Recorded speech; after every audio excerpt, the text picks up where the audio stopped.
हं. अ, बीड जिल्ह्यातला प्रकार समोर एक आलेला आहे, की शासकीय रुग्णालयामध्ये शस्त्रक्रिया केलेल्या महिलांना खाली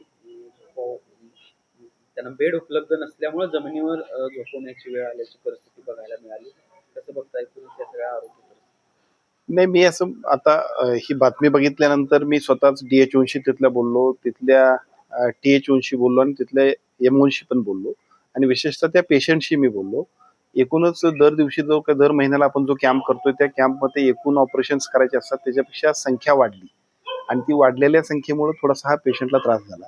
वस्तुस्थिती काय याच्याबद्दलच्या डेप्युटी डायरेक्टरना मी सूचना दिल्यात, की तात्काळ त्या सगळ्या प्रकाराची चौकशी करा आणि त्याप्रमाणे आपण त्याच्यावरती जी काही योग्य या अशा पद्धतीच्या घटना घडू नयेत, यासाठी जी काही कारवाई करायला पाहिजे त्यासाठीचे निर्देश आपण देतोय.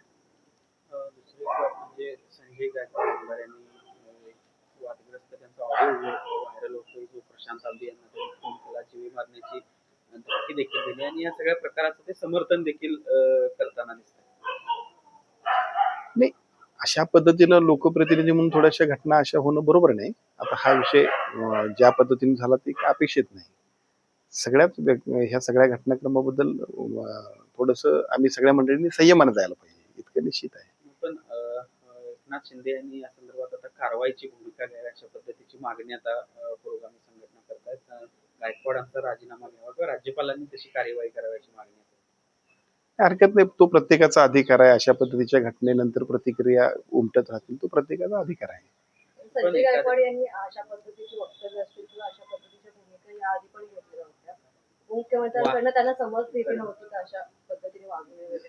नाही, सार्वजनिक पद्धतीनं सर्वच लोकप्रतिनिधी असतील, जे राजकीय सामाजिक क्षेत्रात काम करणारे लोक असतील, त्यांनी अतिशय संयमाने गेलं पाहिजे. ही तर सामुदायिक आणि सार्वजनिक आचारसंहिता, याच्यासाठी काही कोणाला समज द्यायला पाहिजे अशातला भाग नाही. आम्ही सगळ्याच मंडळींनी काही आमच्यावर ज्या वेळेला जबाबदारी असतात त्यावेळी संयमाने गेलंच पाहिजे. पण तो ऑडिओ क्लिप व्हायरल झाल्यानंतर जीभ कापण्याची भाषा केली, ठार मारण्याची भाषा केली. आंबे यांना तर ती धमकी दिलीच. मात्र कॉम्रेड पानसरे यांच्याबद्दल काही आक्षेपार्ह वक्तव्य झाले. छत्रपती शिवाजी महाराजांच्याबद्दल देखील काही वक्तव्य झाली आणि दुसऱ्या बाजूला ते या सगळ्याचं समर्थन देखील दुसऱ्या दिवशी मी काही चुकीचं केलेलं नाही अशा पद्धतीनं वक्तव्य करतायत. तर एकूण पक्षाला याचा फटका येत्या काळात बसेल असं वाटत नाही का? कारण ज्या पद्धतीनं भूमिका त्यांनी घेतलेली आहे.